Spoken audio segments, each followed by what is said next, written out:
If you're struggling how to run a short reed goose call, this video is for you. Hi, I'm George Lynch. I used to be the owner of Lynch Mouth Calls and now with Legendary Gear. This video, we're going to talk about 3 criteria that a lot of guys struggle on learning a short reed goose call: air and voice inflection, lip placement, and hand placement. That is real critical. You need to practice those 3 things. When it comes to gear, you're only as good as your gear. I recommend trying to get the best call that fits your budget. I stand behind Legendary Gear because there's over 30 years of call design. Each call that we make is made for a certain purpose. There's calls that we design to be easy to run, more for that beginner, more for the advanced. So in this video right here, we're going to be gearing up to more to our calls that you'll find on our link to our website that we recommend and suggest as the easier running calls, still having that deep goose sound. So let's jump in. We're going to talk about air control and voice inflection, but the key critical thing is what type of air. Whether it's cold air or hot air, we want to put hot air into that call. Pretend that you're walking up to a mirror. You want to fog a mirror, we have to change the temperature. So we're going to, which comes from the bottom of the throat, being the body temperature, is bringing that air up hot. That presentation is exactly how you're going to present into this goose call. The lip placement, what I like to do is, just if I was going to drink a bottle of soda or whatever, I like to put my top lip against the top of the call, bottom lip just underneath the call. That's very important because we want to seal that call. We don't want any air leak whatsoever out of that. So we've got the air inflection. We talked of lip placement. The next thing is hand placement. I'm not going to get into the hand 100%. We're just going to get to the start. If you're right-handed, you do it this way. If it's left-handed, you just do it opposite of what I'm doing here. But I like to take right-handed the call between my thumb and forefinger. It sets like this. My hands wrap down, and you'll see that my top finger comes right there at the end of the call. Now I'll bring down the ring finger and the pinky, but you notice my middle finger stays up. By doing that, this is real key. We want to keep a pocket right there. We don't want to create too much back pressure. A lot of guys do that right there. That's another key first mistake, is that they're choking the call off. The call sticks on them. It's air locking. That right there is what we call the easy fix. Remember that right there. Take a video. Have someone take a picture of how you're holding the call. Look into the mirror. So once we got that, we can start with my offhand coming from thumb to thumb to like this. This is usually what we're going to call our middle goose. So now that we got the lip placement in the hand, what we're going to do is we're going to suck in our air, and I'm going to try pretend I'm going to take hot air into that call. Ha, when we do it, is the H sound. So either I can do a ha or a he. And I like using the he sound because you hear he, it gets more vibration into the larynx. That larynx with the air pushing is going to give me the voice inflection. So you got air and voice inflecting, projecting in the call at the same time. So this exercise is what we want to do, and now it's going to teach you control, is we're going to push that note, and I want one long note. If you were measuring that note wants to be a straight line. Any indication that you go lose air or increase air, you're going to see a divot either up or down. You want a flat line note. So we're going to start off.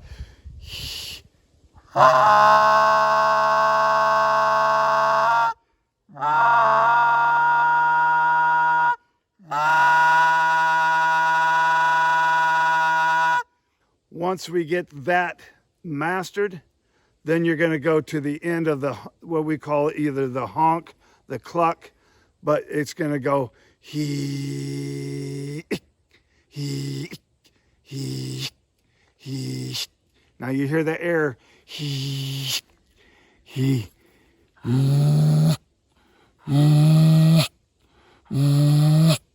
Now you hear that. We're going to do that into the call.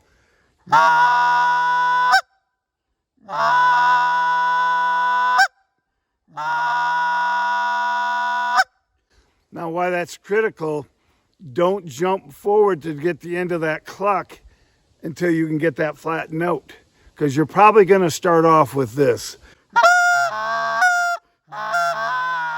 You want to get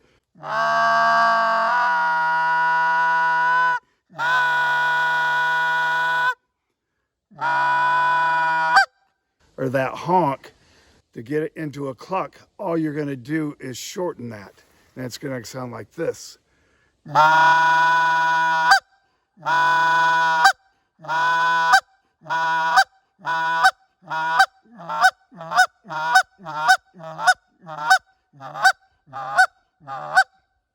That turns from a honk to a cluck. Now that we got to that stage, you're going to say, how do I speed up? Now you're going to learn to gain a little bit more speed into that. What I like to do in this exercise is do 10 clucks that you can do without making a mistake. So if you got to start slow,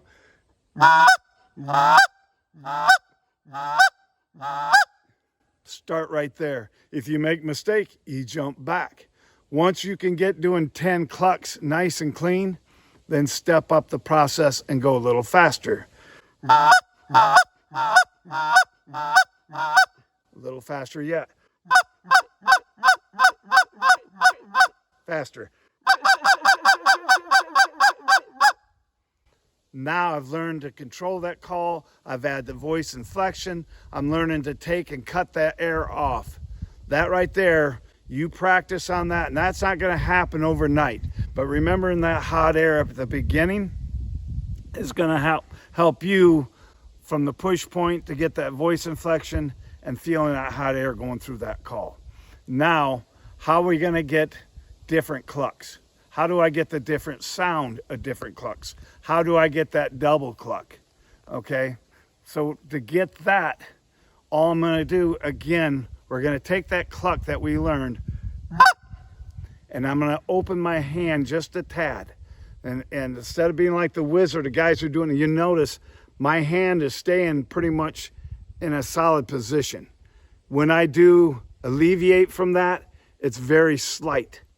I'm not doing drastic measures from my back pressure to being, no back pressure to having back pressure. It's just slight little movements. So on this one, to get the different cluck, hick, hick, I'm going to raise the optic of my voice with a little bit higher pitch, still using the same process. Hick, hick, hick, hick, hick, hick, hick, hick.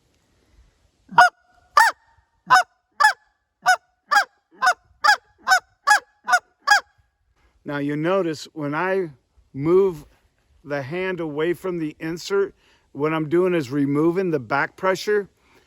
I have to add a little more air and just a little more pressure so that reed doesn't come back down. If I just did the same, you hear how the call goes flat. You want less back pressure, more air. More back pressure, less air. So it's kind of backwards from what you're putting up front here. Again, hick, hick.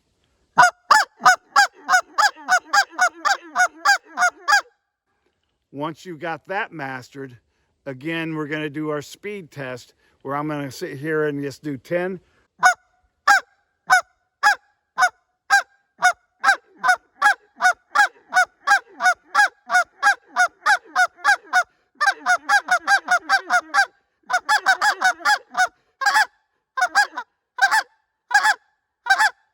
Then I can speed that up and get almost to what we call the double cluck. You take those right there and practice on that. Again, master, you got to learn to crawl, walk, and then run. But you guys who are struggling on that, you master that right there in this video. And if you remember to come over to here and subscribe to our channel, you'll be able to follow along on the updated versions on increasing your talent on that short reed goose call. And also, that little thumb over there, if you like what I'm saying, just do me a favor and press that little thumbs up for us. Stay tuned and always remember, hunt safe, hunt smart. May the good Lord be your guide.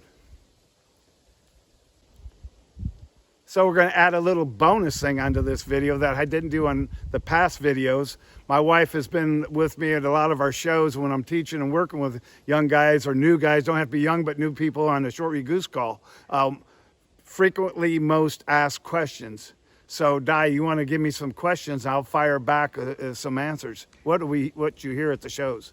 I hear guys ask about what they do with their fingers, if their hands are a little bit bigger or if their fingers are a little bit longer, where do they put their fingers on their offhand? Good point. So there is guys that will get with that guy who's got the fingers about like this, like a dill pickle, and they got the great big hands. When they bear that up, they choke that call off, and you know, they kill all the back pressure. It's way too much back pressure.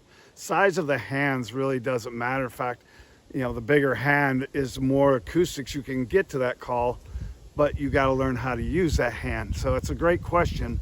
With me, I can run more of a straightforward fingers. I don't, as rule of thumb, want my fingers to override my middle knuckles. What I'm saying is I don't get to this right here. You see there, I call that the praying goose.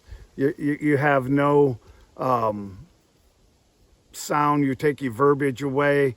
You're taking, you know, this is where your goose comes from. That hollow goose and everything can come from that hand. So if you're the guy who's got the long fingers or the big mitts, all you got to do, if this is your hand, is you pull back. If I sit here and just angle my hand back, you see what we get? We're wanting to project that sound anyway. You're holding it here. Everything is in front of us that we're calling to. You know, so this right here, you hear how it kills. And I'm going to move that hand. It's going over.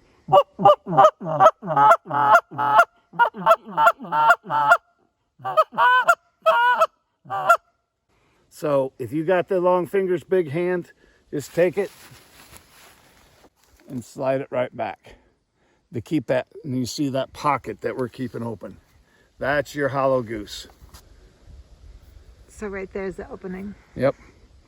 And it's a great question because that is, besides the air and not projecting the air right, hand placement and where they're putting their call hand is actually, it is probably one of the number one mistakes that I see guys at shows.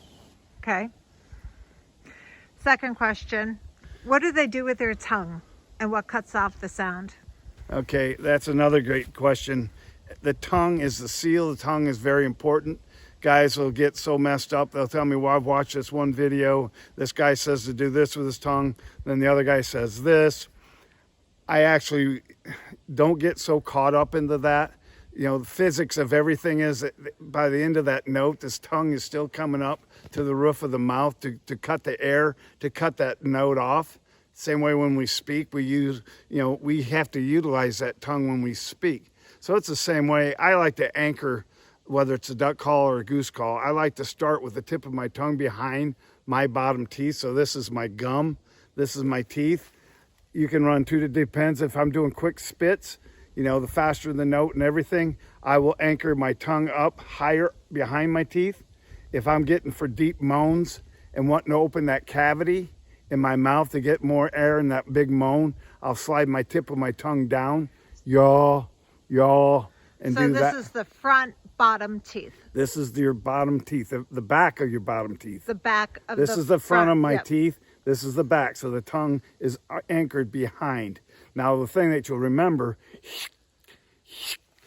you know, whether it's the tip of my tongue, the arch of my tongue comes up and seals that note.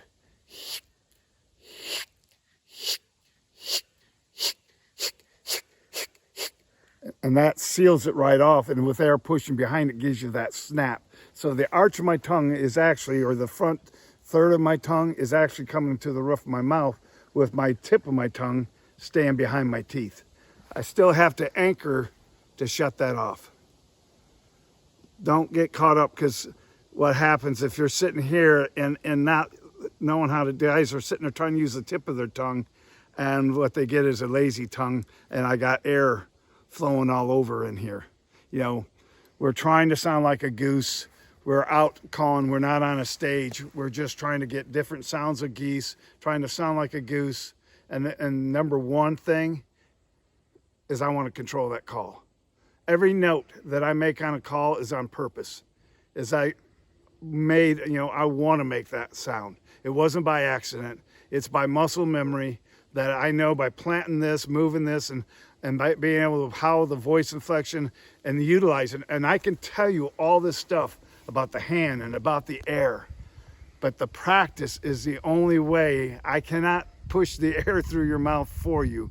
That's where the practice comes in, and you have to practice it over and over. And I'll tell you what, today, with the cell phones and everything, I recommend highly always record yourself and date it. So as you go on, you'll see the process. Either you're improving, or if you're struggling, a lot of guys will send their videos to me. Hey man, I'm struggling. I say, hey, just send me a video. As soon as I listen to his video, I can tell him what he's doing wrong. And by doing this, we got the equipment today. It's so much easier to get better. And trust me, when you record yourself, you'll definitely sound different than what you think. How important is the gut system of a goose call? The gut system of a goose call is what a motor is to a NASCAR. It is everything. And this is our 4th generation of goose guts. The goose gut is the most important and critical thing. This is our guts of glory. This call was engineered. The break-in lines was engineered. This is not a call that someone broke in and we're cold pouring, trying to manipulate and match that gut. This is an injected molded gut. This mold was designed by and engineered. For that reed was engineered to the break-in line. All that's engineered. This drop in the front of the gut, kind of like a spec gut, that is very critical. What I call that is an air braking system. If you take physics, and everything is physics, if you take a big block up here, even if it's rounded, and that big block, here's the call, and your air is going through this barrel, flying through the barrel. When your air hits the head of the gut, the apex of the gut, what's that air do? It bounces and disperses and bounces off the wall of your barrel back into the call with more air being pushed behind it. What this does, this allows my air as it comes in, it hits the step, pushes and deflects up, and then hits the step again, deflects up with the rear air pressure behind it, and forces that front air to be pushed right into the front of that tone channel. Where is that critical? It's really important when you're trying to do your finesse stuff you're utilizing all that low air and the small and the soft air. And it's also critical when I want to apply a lot of air to it. So this gut has a lot of range. I can get on it and hail call it. I can scream and spit note my comeback, or I can get back and do a little soft hiccup with just my lip, just pushing the air softly. It's utilizing all the air it can. Best bang for your buck.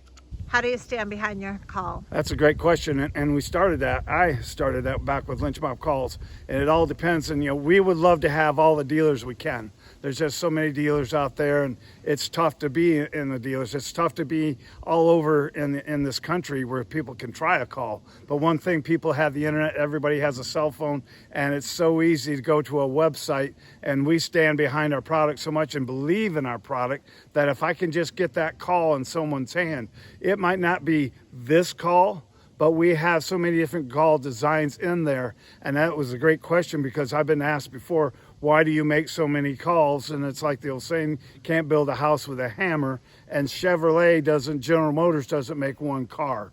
And as a call maker, when you started out, it was easy to design a call that I liked and my style of running. When you learn that learning how to design and understanding calls is making a different call for the different styles and different people out there. And I believe that at Legendary Gear, we have got a call made for every style and every person out there. We have a trial system, a 7-day trial that you get that call. You got 7 days to run that call. You can order 2, 3, 4, pay for the calls up front, pay for the shipping.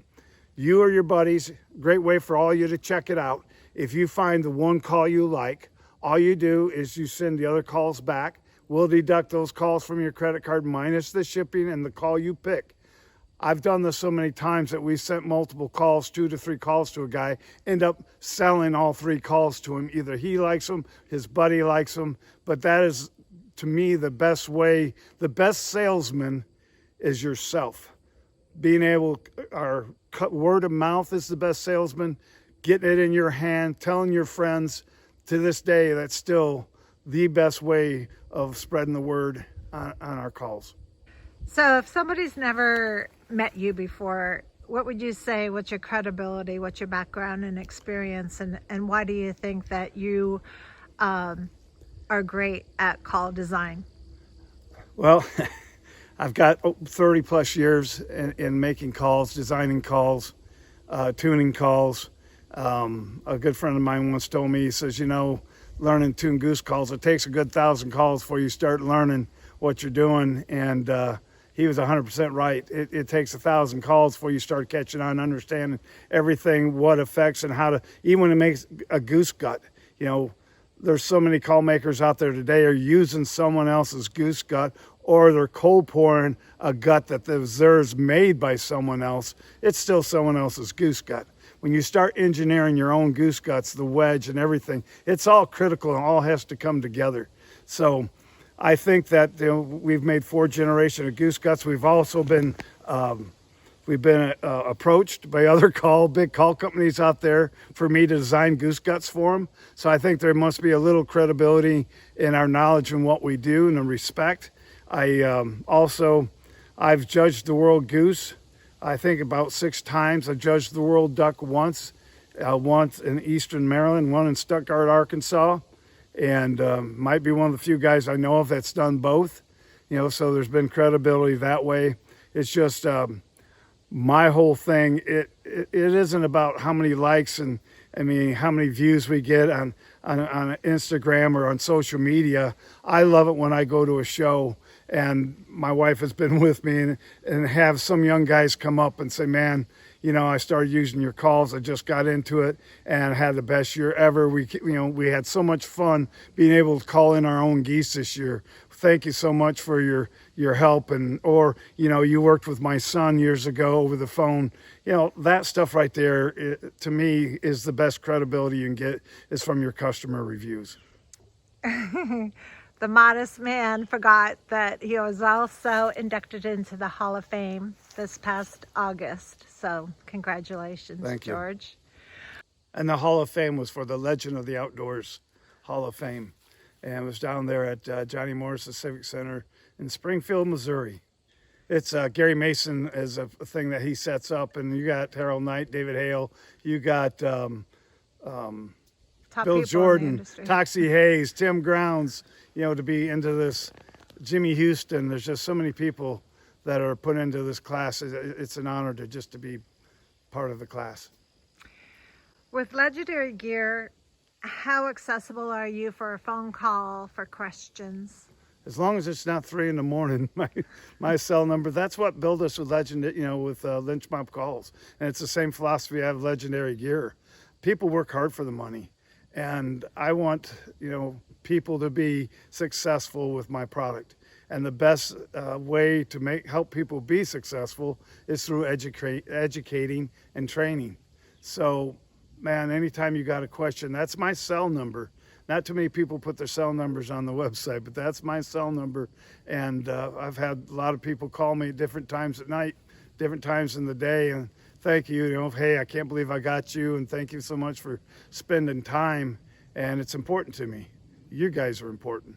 It's important that when you speak of a Legendary Gear call, you think of George Lynch and you think of quality and customer service, not just good looks. So what call names for Legendary Gear for a beginner who's learning to call? Well, if you're getting started and price is no object, you know, I would look at our Old Man Goose call.